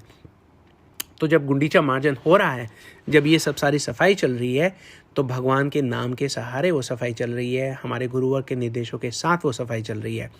जब ऐसा लगता है कि वो पूरा साफ हो गया, तब महाप्रभु कहते हैं नहीं अभी तो और है, लेट्स गो बैक। और महाप्रभु इतना सारा धूल इकट्ठे कर लेते हैं, अपने वस्त्र से वो कर रहे हैं। वैसे लोग झाड़ू करते हैं, वो अपने अंग वस्त्र से वो सब सारा इकट्ठा कर रहे हैं और वो दिखाते हैं कि बाकी सब लोग मिलके जितनी धूल इकट्ठी कर पा रहे हैं, महाप्रभु अकेले उससे ज़्यादा इकट्ठी कर रहे हैं। क्यों, ये क्यों संभव है, कैसे संभव है? हमारे गुरुवर्ग ये बताते हैं वो इसलिए क्योंकि महाप्रभु जो है वो राधा भाव में है ना। उनको ये अरे मेरे कृष्ण ने आकर यहाँ बैठना है, तो यहाँ पर थोड़ी सी भी धूल नहीं होनी चाहिए। तो राधा रानी क्योंकि कृष्ण की सेवा कर रही है, इसलिए उनके भाव के सहारे, उनके अकेले के पास इतनी साफ सफाई है जितनी सब लोग मिलजुल कर भी नहीं कर पा रहे, है ना। जब ये सब सारा हो जाता है तो उसके बाद वो ये कहते हैं अच्छा अब आप घड़े लेके आइए, कलश लेके आइए। इंद्रद्युम्न या नरेंद्र सरोवर से भर भर के वहाँ पे कलश आने लगते हैं और वो कलश से जो है वो कलश एक व्यक्ति दूसरे को पकड़ाता है, दूसरा तीसरे को पकड़ाता है और डेजिग्नेटेड लोग हैं जो उन कलश से जगह जगह पानी डालकर कोने कोने में छुपा हुआ जो भी थोड़ा सा धूल का कण भी है उसको भी निकाल कर बाहर करते हैं। यहाँ पे हमें ये भी सीखना चाहिए कि ये है परंपरा, एक व्यक्ति से दूसरे व्यक्ति को सौंपते जाना, है ना। और जो व्यक्ति पूरा योग्य हो उसी को देना है, क्योंकि उसी को पता है पानी कहाँ डालना है। अगर हर एक व्यक्ति पानी डालने लगेगा तो उधर से धूल आ रही है और इधर से दोबारा पानी डाला और धूल वापस चली गई, है ना। तो देखिए बहुत सारे इसमें सीखने की बातें हैं। आज हमारे पास थोड़ी समय की मर्यादा है, इसलिए मैं जल्दी जल्दी करने का प्रयास कर रहा हूँ। तो ऐसा करते हैं, फिर जब सब लोगों को लगता है कि अब तो बिल्कुल कुछ भी नहीं बचा, तब महाप्रभु कहते हैं आइए सफाई शुरू करते हैं। तो सब लोग सोचते हैं अब क्या रह गया यहाँ पर। फिर भी महाप्रभु क्या करते हैं, ऊपर ऊपर चढ़ के कोने कोने में जाकर जहाँ पे भी धूल का एक कण मतलब अंश मात्र भी दिखता था, महाप्रभु वहाँ कलश से पानी उड़ेल का सारा उसको साफ कर रहे हैं। अच्छा, अब जब महाप्रभु ऊपर चढ़ के ऐसा करते हैं तो उन सब लोगों को तो बड़ा एक किस्म से ये कहिए कि एक बहुत सुंदर मौका मिला है ना। दर्शन कीजिए वहाँ पे हो क्या रहा है। अब महाप्रभु कलश का पानी जो फेंकते हैं, ऊपर से वो पानी वापस आता है। महाप्रभु ऊपर खड़े हैं तो उनके चरणों का स्पर्श लेकर वो जो पानी नीचे आ रहा है, सब लोग वहाँ पे लाइन लगा के खड़े हैं और उसका पान कर रहे हैं, है ना। महाप्रभु का चरणाभिषेक उनको मिल रहा है। तो ये जो चरणाभिषेक सबको मिल रहा है, चुपचाप सब पिए जा रहे हैं। अब महाप्रभु की दृष्टि जाती है तो वैसे तो महाप्रभु बहुत प्रसन्न होते हैं, लेकिन ऊपर से क्योंकि वो एक आचार्य की भांति अपना एक आचरण करके दिखा रहे हैं, हम सब लोगों के लिए शिक्षा छोड़ रहे हैं, वो ये कहते हैं अरे ये क्या कर रहे हो, रुको इसी वक्त। वो उस भक्त पे बड़ा क्रोधित हो जाते हैं, जिसे वो देख लेते हैं कि अरे ये तो मेरे चरणों से निकले वाला जो जल है उसका पान कर रहा है। तो स्वरूप दामोदर जी को बुलाते हैं, है ना, और उनको डांट मारते हैं। वो ये कहते हैं कि भाई ये क्या हो रहा है, ये देखो ये जो व्यक्ति है ये मेरे चरणों का जल पी रहा है, ये तो बहुत गलत बात है। अब स्वरूप दामोदर जो है अंदर अंदर बहुत प्रसन्न है। वो ये कहते हैं सब भक्तों को आज चैतन्य महाप्रभु का चरणाभिषेक मिला है, लेकिन ऊपर से वो भी गुस्सा करते हैं, कह रहे हैं हाँ महाप्रभु आप बिल्कुल ठीक कह रहे हैं, मैं इस भक्त को अभी मंदिर के बाहर लेके जाता हूँ। तो उनको बाहर ले जाते हैं और बाहर ले जाके कहते हैं धन्य है, आज आपके जन्म जन्म सफल हुए, है ना, आप बधाई के पात्र हैं। ऐसे बोल के उनको छोड़ आते हैं। अंदर जाके बोलते हैं महाप्रभु कि महाप्रभु मैंने उसको डांट के समझा दिया है, ऐसा आइंदा नहीं करेगा। तो महाप्रभु यहाँ पे एक हम सब लोगों के लिए एक शिक्षा छोड़ रहे हैं कि देखिए हमें ये जो मान प्रतिष्ठा है ना, जिसमें लोग ये कहें कि भाई ओहो आप तो बहुत महान हैं और आपके चरणों को धोकर पीना चाहिए, तो ये मान और प्रतिष्ठा की इच्छा से हमें बहुत बहुत दूर रहना चाहिए। ये चैतन्य महाप्रभु जो है हम सब लोगों को बता रहे हैं। अब अब इसी चीज़ में और इससे संबंधित और भी सारी चीज़ों में बहुत बहुत तत्व हैं, लेकिन एक निगाह जो है वो घड़ी की और भी है, इसलिए थोड़ा सा हम जल्दी करते।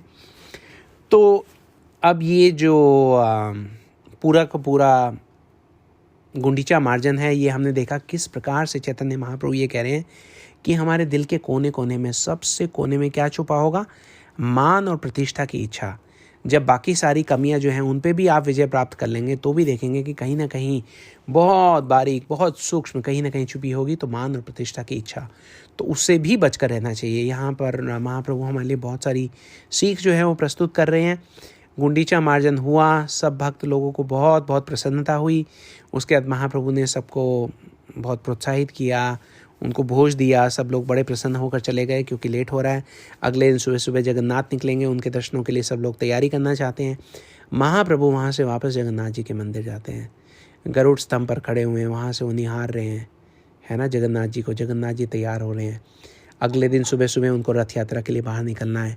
वो पतित पावन जिनके दर्शन जो व्यक्ति नहीं कर पाता, आप सब लोग जानते हैं कि जो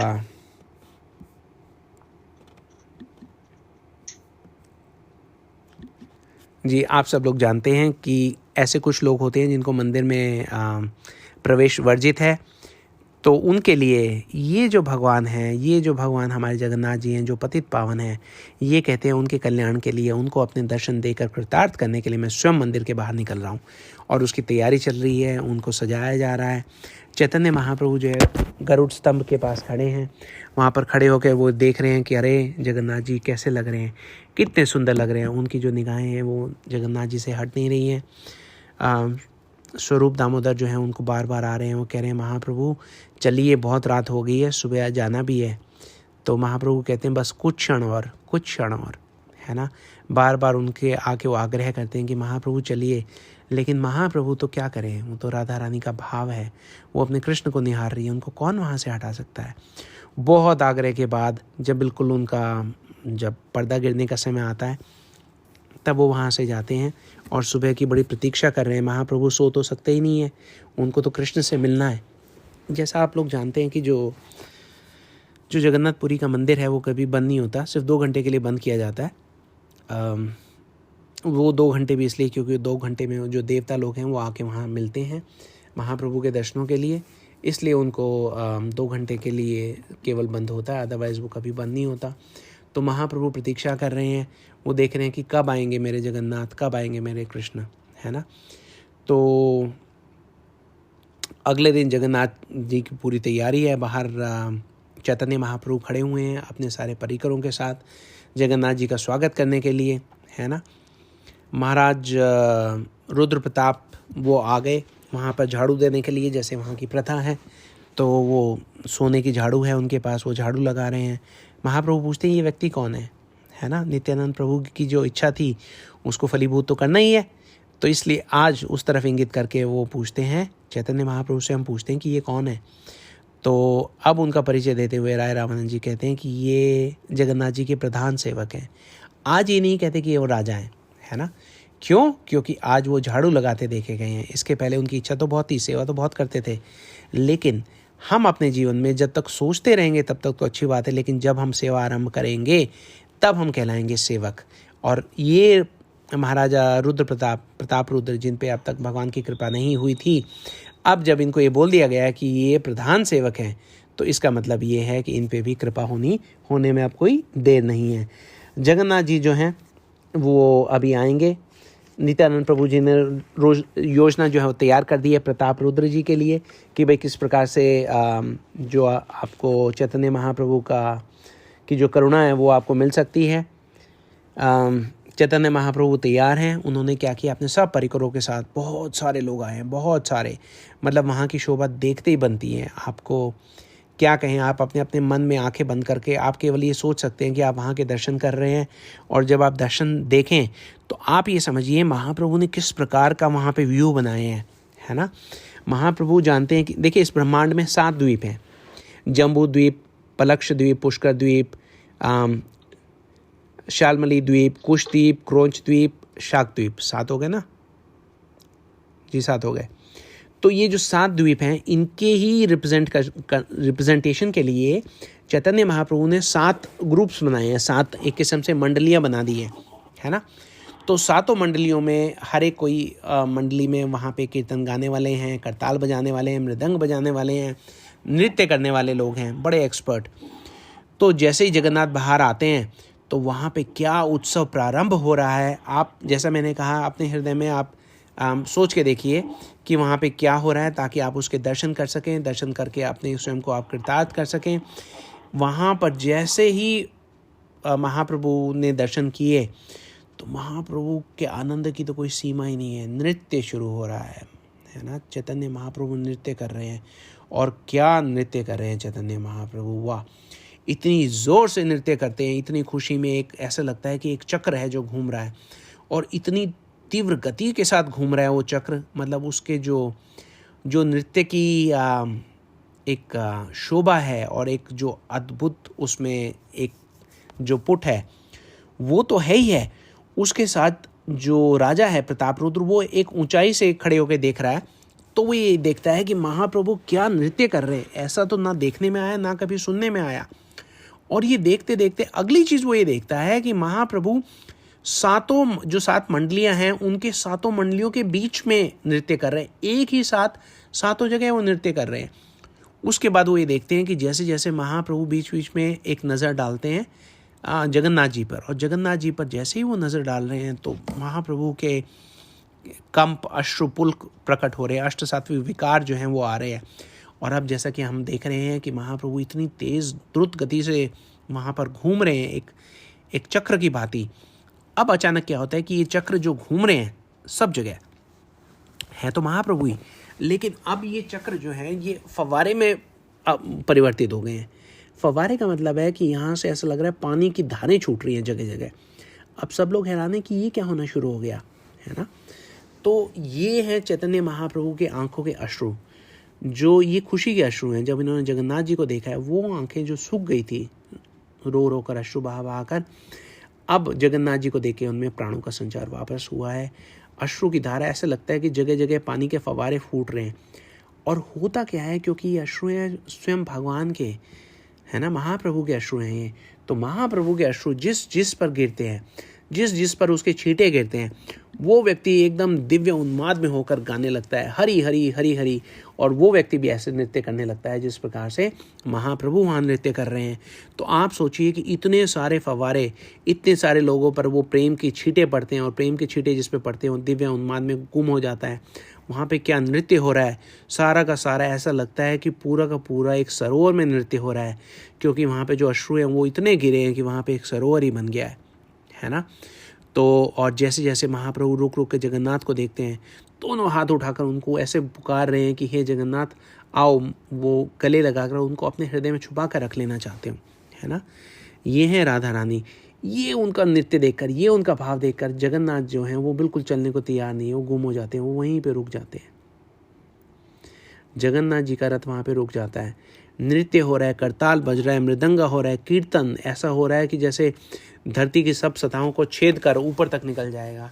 और यहाँ पर जगन्नाथ जो हैं वो एकदम फ्रीज हो जाते हैं। वो देख रहे हैं चैतन्य महाप्रभु को, कृष्ण है वो देख रहे हैं राधा रानी को, है ना। जब ये होता है तो सब जो सेवक हैं वो सूचना देते हैं महाराज को, अपने राजा को, प्रतापरुद्र को, कि रथ आगे नहीं बढ़ रहा।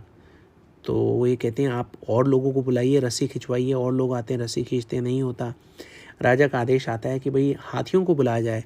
वहाँ पर हाथी बुलाए जाते हैं, सब खींचने को तैयार है, लेकिन जगन्नाथ हिलने को तैयार नहीं है। उनकी आंखें जो हैं, आप जानते हैं कि जगन्नाथ जी की पलकें नहीं हैं, उनकी आंखें एक टक देख रही हैं किसी को, तो चैतन्य महाप्रभु को देख रही हैं, उनके प्रेम को देख रही हैं, उनके नृत्य को देख रही हैं, उनके अश्रु को देख रही हैं। उनके अष्ट सात्विक विकार जो हैं वो जगन्नाथ को बहुत अद्भुत लग रहे हैं। तो अब क्या होगा, जगन्नाथ आगे कैसे चलेंगे, है ना। जगन्नाथ को जब वो ध्यान से देख रहे हैं महाराज प्रतापरुद्र की, अरे रथ तो आगे जा नहीं रहा, तो अचानक वो ये देखते हैं कि जगन्नाथ जी की आंखों में अश्रु आ गए हैं। तो वो ये कहते हैं तो वही अश्रु हैं जो वहाँ पे महाप्रभु की आंखों में है। तो दूसरी तरफ देखते हैं तो महाप्रभु की शरीर में जो हम देखते हैं कि अष्ट सात्विक विकार आने शुरू हुए हैं, वही के वही विकार महाराजा प्रताप रुद्र को दिखाई देते हैं जगन्नाथ जी में। अब क्योंकि महाराज प्रताप रुद्र अभी ये सोचना शुरू कर रहे थे, अरे मुझे तो सार्वभौम भट्टाचार्य ने ये कहा था, मुझे तो काशी मिश्रा ने ये कहा था कि ये भगवान है, अगर ये भगवान है तो ये रो क्यों रहे हैं। वो महाप्रभु के बारे में ऐसा सोचना शुरू कर रहे थे। अब जब वो ये देखते हैं कि जगन्नाथ जी भी रो रहे हैं तो सोचते हैं, अरे ये तो दोनों भगवान रो रहे हैं, इसका मतलब ये भगवान ही है। उनको विश्वास आने लगता है कि महाप्रभु भी भगवान है। तो वो दोबारा जब महाप्रभु को देखते हैं, जहाँ पे महाप्रभु सातों मंडली में नृत्य कर रहे थे, तो अब देखिए क्या होता है। अब तो महाराज प्रताप रुद्र का मुंह जो है खुला का खुला, वो अब ये देख रहे हैं कि वहाँ पर महाप्रभु की जगह जगन्नाथ नृत्य कर रहे हैं जगह जगह, और जगन्नाथ जी के रथ पे जो है वो महाप्रभु बैठे हुए हैं। तो अब प्रताप रुद्र कभी यहाँ देखते हैं महाप्रभु को तो वहाँ जगन्नाथ को देखते हैं, कभी वहाँ जगन्नाथ को देखते हैं तो यहाँ पर महाप्रभु को देखते हैं। उनको तो समझ में नहीं आ रहा कि ये हो क्या रहा है। तब उनको ध्यान में आता है कि महाप्रभु की कृपा हो गई है मेरे पे, नित्यानंद प्रभु का जो आशीर्वाद है वो फलित हो गया है। महाप्रभु ने मुझे दर्शन दे दिया है, ये दिखा दिया है, बता दिया है कि वो स्वयं ही कृष्ण है, वो स्वयं ही भगवान है ना। तो जब ये होता है तो उनको पता लगता है कि भगवान की कृपा देखिए कितने माध्यम से आकर हम तक पहुंचती है। जो हाथी थे वो वहाँ पे खड़े हुए हैं, हाथियों पर भगवान के आंसू गिर रहे हैं, तो हाथी भी उन्माद में आ रहे हैं। अब चैतन्य महाप्रभु ये कहते हैं, आप हाथियों को हटा दीजिए, रस्सियों को नीचे रख दीजिए। चैतन्य महाप्रभु पीछे जाते हैं और अपने मस्तक से जो रथ है उसको स्पर्श प्रदान करते हैं और उसको धकेलते हैं। आप जगन्नाथ चल पड़ते हैं, है ना। जगन्नाथ रुके थे तो केवल महाप्रभु के लिए, और चले हैं तो केवल महाप्रभु के कहने पर चले हैं। तो वही जो दिव्य नृत्य है वो पूरे रास्ते होते रहता है। रास्ते में एक जगह विश्राम के लिए रुकते हैं, वहाँ पर चैतन्य महाप्रभु जब रुके हुए हैं, क्योंकि चैतन्य महाप्रभु तो ऑलमोस्ट बेहोश हो गए हैं, उन्होंने कृष्ण के दर्शन किए, है ना। अब उनको वापस होश में लाने के लिए सबसे पहले क्या करते हैं, जो नित्यानंद प्रभु जी हैं वो राजा प्रताप रुद्र को बोलते हैं कि जाइए और महाप्रभु की कृपा का पात्र बन के आइए। तो वो वहाँ पे जाते हैं महाप्रभु के पास। महाप्रभु के पास जाके उनके चरणों को दबाने लगते हैं। तो चरणों को जब वो दबाने लगते हैं तब वो ये कहते हैं कि भाई कौन है कौन है कौन है। तो कुछ जवाब देने की बजाय राजा प्रताप रुद्र क्या करते हैं, वो वही करते हैं जो उनको सिखाया गया था।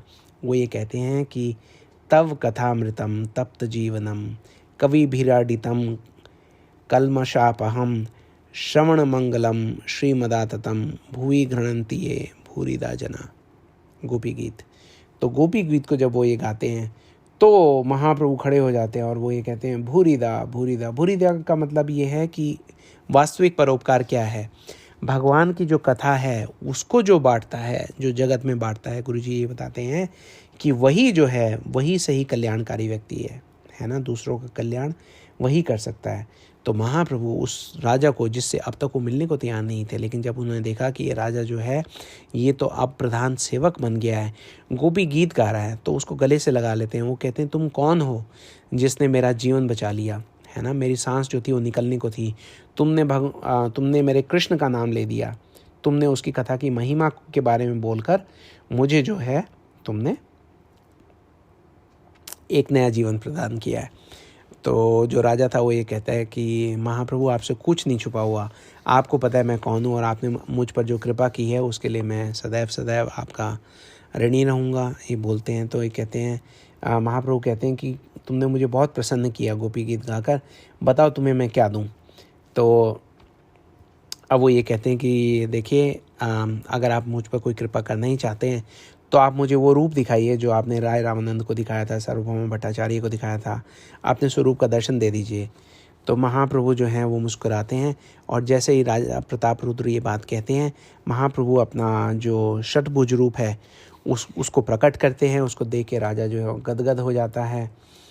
तो इस प्रकार से राजा पर भी बहुत कृपा हो जाती है। सब लोग रथ यात्रा में आगे बढ़ते हैं। महाप्रभु बहुत बहुत प्रसन्न हैं। वो तो जिसको देख रहे हैं उस पर अपनी कृपा दृष्टि डालते जा रहे हैं। राजा ने पूरा भव्य प्रसाद का आयोजन किया हुआ है, सब संकीर्तन मंडली के लिए आए हुए सब लोगों पे। तो सबकी वो बहुत बहुत सेवा करते हैं। भगवान की इच्छा से सभी भक्त जो है वो रथ को खींच रहे हैं गुंडीचा मंदिर तक पहुंचाते हैं। गुंडीचा मंदिर में जब वो पहुंच गया तो वहाँ पर जैसे ही जगन्नाथ जी को उतारा जाता है, महाप्रभु जगन्नाथ जी को अपने कंठ से लगा लेते हैं, है ना। तो यहाँ पर राजा फिर से देखते हैं, उनको ये लगता है कि भाई जिस प्रकार से महाप्रभु ने जगन्नाथ जी को अपने गले लगा रहे हैं, उनको दिखता है कि जगन्नाथ भी महाप्रभु को अपने गले लगा रहे हैं। जी ये जो इनका मिलन है, ये राधा और कृष्ण का मिलन है जी। यही है रथ यात्रा। दर्शन कीजिए इनके मिलन को, यही है युगल मिलन। ये जो गुंडीचा है, जैसा हमने बात की थी, ये एक भक्त का हृदय है। हमें रथ में बैठाकर भगवान को अपने हृदय में लाना है। अपने हृदय में पड़े हुए इन सब कंकड़ों को, संक्रमणों को हटाकर भगवान को स्थान देना है। यही हमारी साधना है।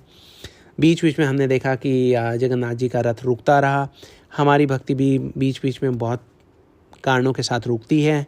हमें इस रस्सी को बार बार खींचना है, लगातार खींचना है ना। बार बार साफ़ करते रहना है अपने हृदय को। जैसा हमने कहा, हमारे गुरुवर के जो निर्देश हैं उनका पालन करते हुए इस हृदय को साफ़ रखना है। जब हमारा चित्त साफ़ हो जाएगा, चेतो दर्पण मार्जनम, तो हमें अपना आत्म परिचय होगा। हमें पता लगेगा कि हम कौन हैं। जीवेर स्वरूपा है कृष्णेर नित्यदास, भगवान के दास हैं। हमारा हृदय जो है वो भगवान का विश्राम स्थली होना चाहिए, लीला स्थली होना चाहिए।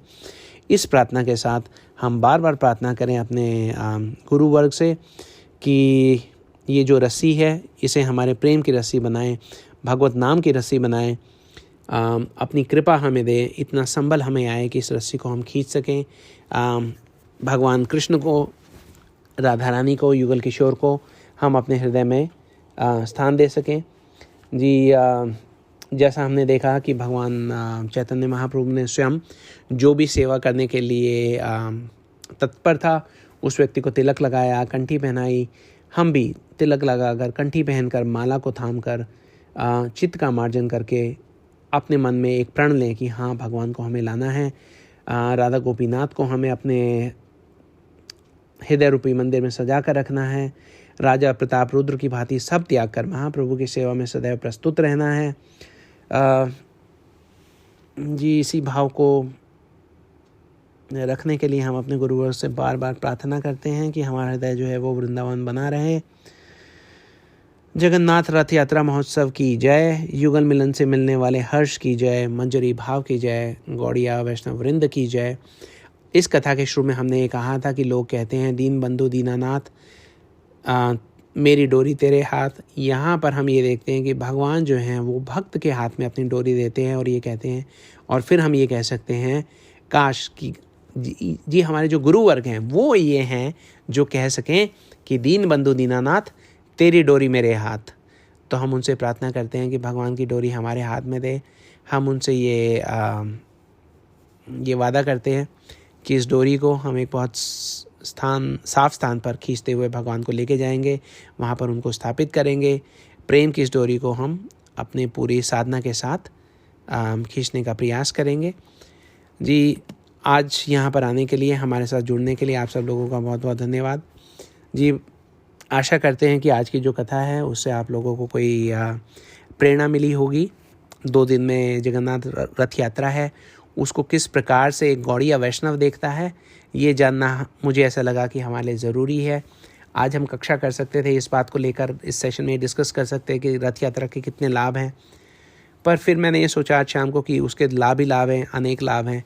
चाहे वो जाने या ना जाने, लाभ तो हमें मिलेगा ही मिलेगा। लेकिन महाप्रभु, क्योंकि हम गौड़ियाँ हैं, इसलिए महाप्रभु क्या करते हैं, महाप्रभु कैसे करते हैं, उनका क्या भाव है, हमें वही भाव अपने हृदय में रखना चाहिए। इसी बात को जानकर आज का जो सेशन था उसका आयोजन किया गया। आज के सेशन में हमें थोड़ा सा लेट हो गया, कुछ टेक्निकल प्रॉब्लम्स आ रही थी, इसकी वजह से आप सब लोगों को काफ़ी असुविधा भी हुई। उसके लिए हम आपसे हाथ जोड़कर क्षमा मांगते हैं।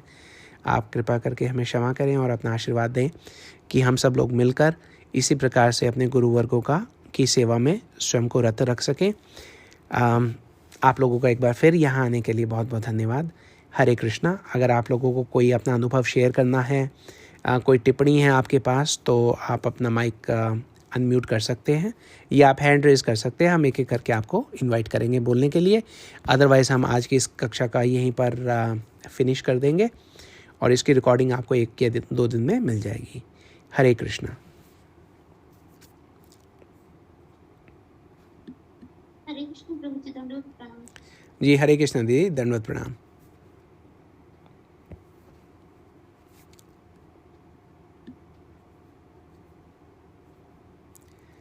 हरे कृष्णा प्रभु जी, दंडवत प्रणाम। दंडवत प्रणाम दीदी, हरे कृष्णा।